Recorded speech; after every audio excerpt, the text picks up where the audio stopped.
Hello everyone, welcome back to the channel. It's Adam Ratliff with Adam's So Fun, and long time no see.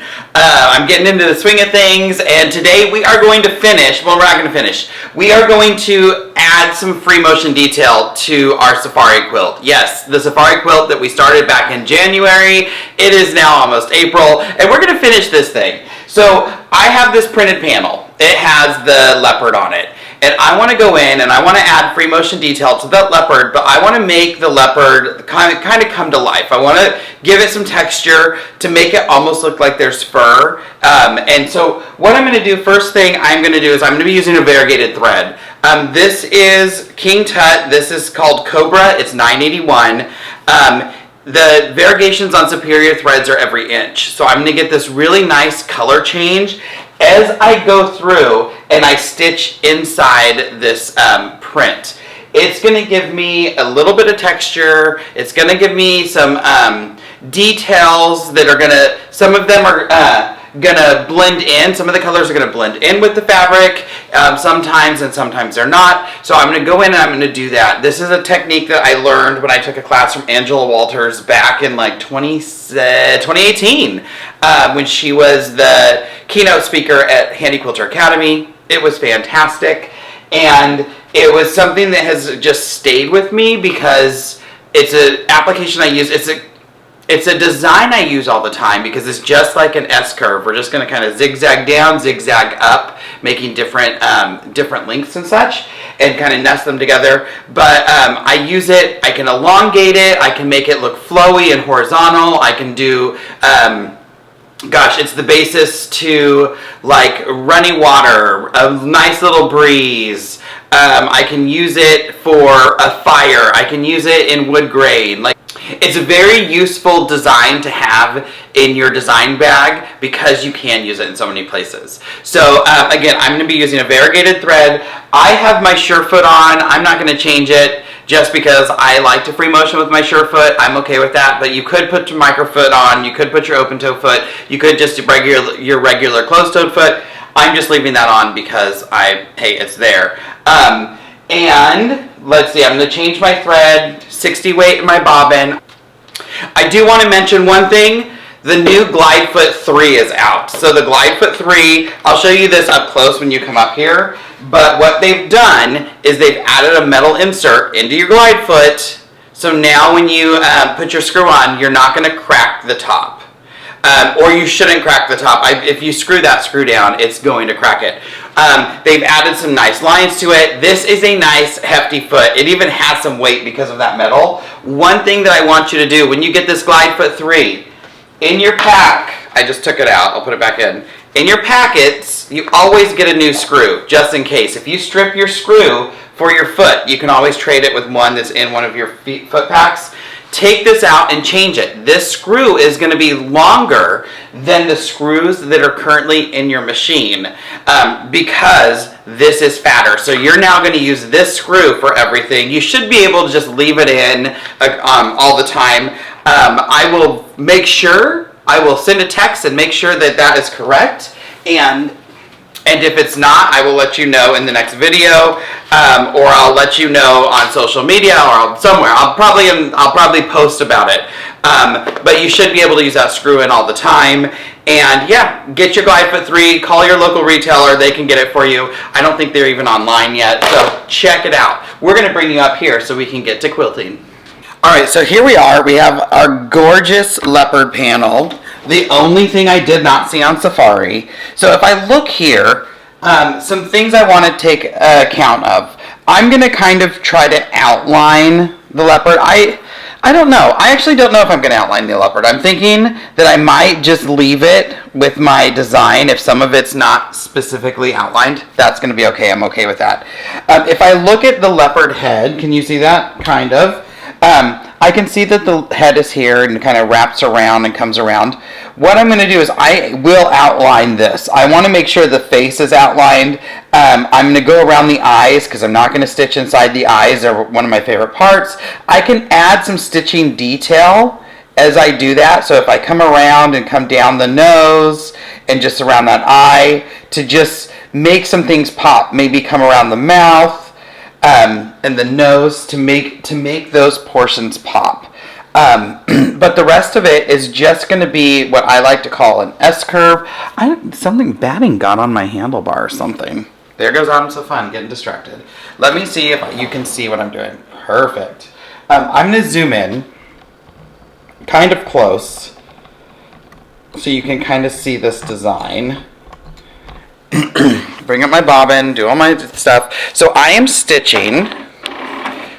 Let's see. I was messing around with my foot, so I gotta change that. There we go. Alright, so I'm gonna tie up, and I want to stop needle down. There we go. So I'm just going to do this tiny kind of S shape. I have 12 stitches per inch. My cruise is at 225 because I stitch fast, and that's what I like. And what that's going to do is when I come back and change directions, it's going to give me nice sharp points. So I'm just going to do a little S back.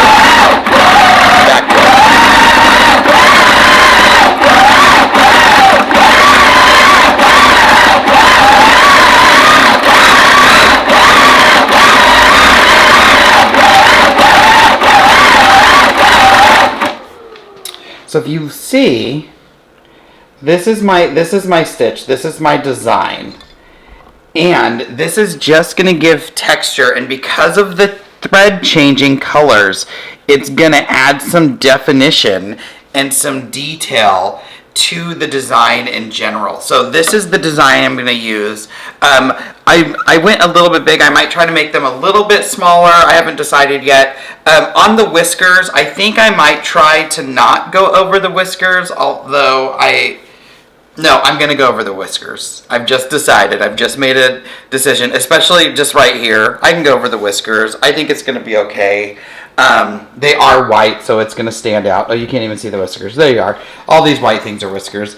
It's gonna stand out, but in the long run, nobody's gonna know.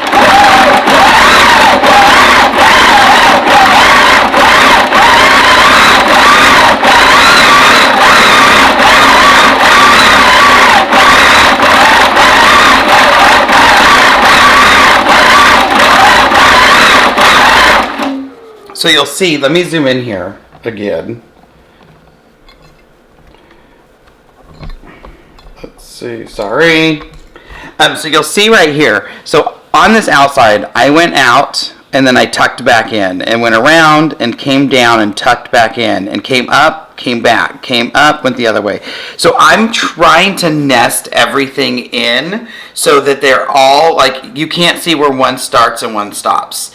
I will do this design oftentimes across the back of a quilt or in the background.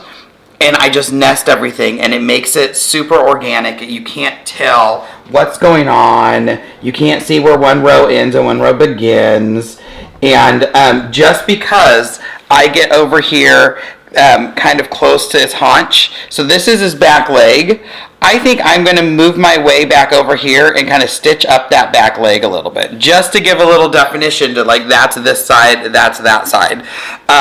And I can come up to the ear and then come down and trace, and that's where I'll start following the ear. I also want to fill all this in. So what I can do is I can work my way over here, fill this up, come back down, get this to bring me back up to the top, and I'm going to use things to travel. So I always look and kind of plan a path. I want to know where I'm going.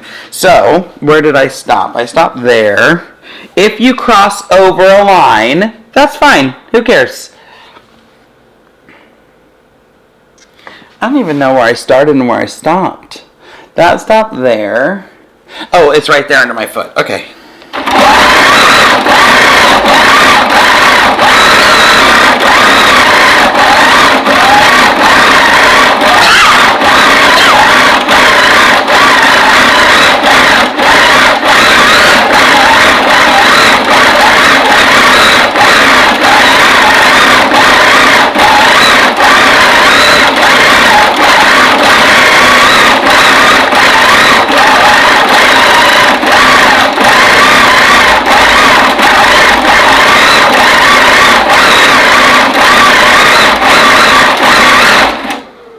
So there we are. We filled all that in.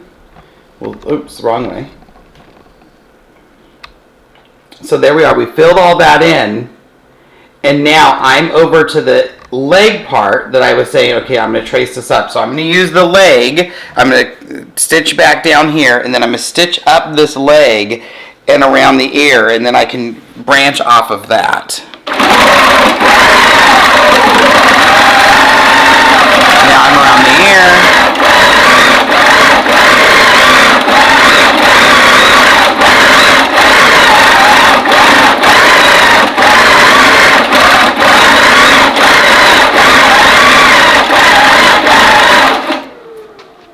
And now this whole leg portion is done.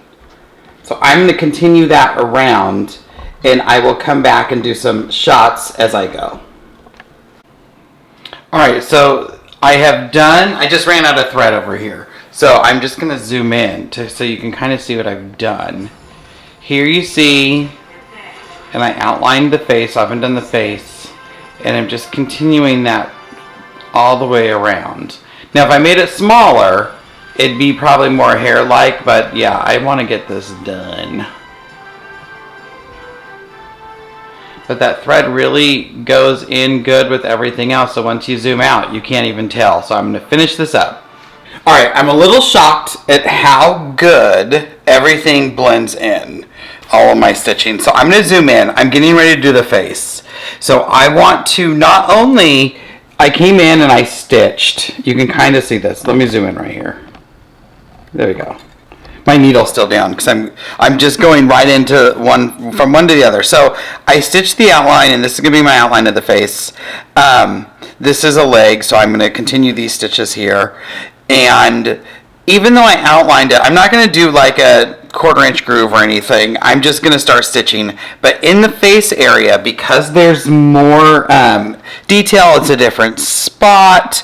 I'm going to do this same design, but I'm going to do it smaller. So right now they're about yay big, so we're going to say 1.5 inches to 2 inches, depending on what I'm doing. Over here, I'm going to keep everything like maybe inch max. So I'm going to do it very dense in the face area, and that will help the eye see this as a different part. I mean, the thread blends in, so you're not going to see like totally, it's not like out and hitting you.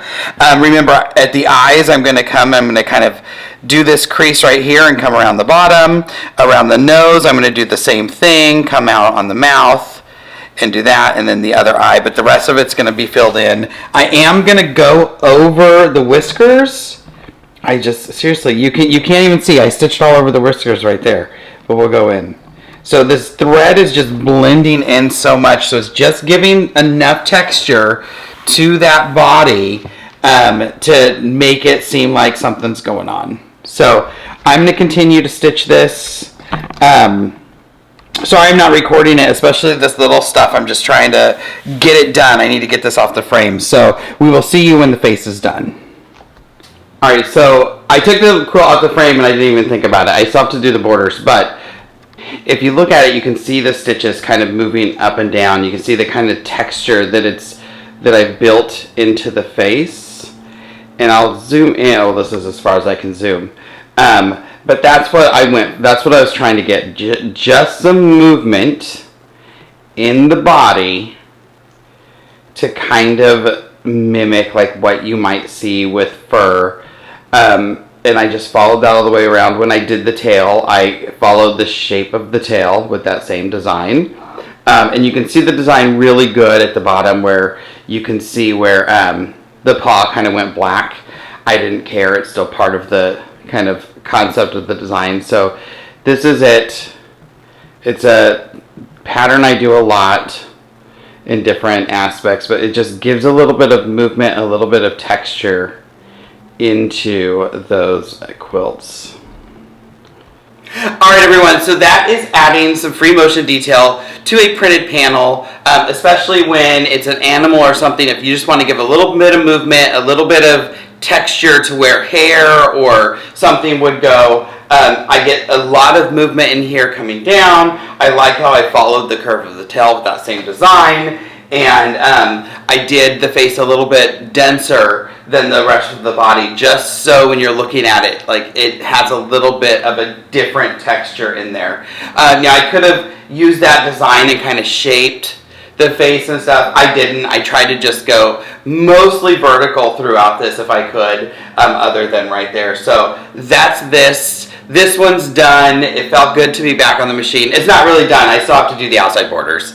But I have some other things I need to get done before I put those on. And there's already videos for how to turn and reload your quilt. So I'm gonna do some free motion tomorrow. I'm super excited. Or I guess today. I have a quilt I gotta get out by Monday. So I am excited to get that done this weekend. All right, we'll see you in the next one, everybody. At the end of the day, it's just quilting. We want to have a good time. Go have a good time.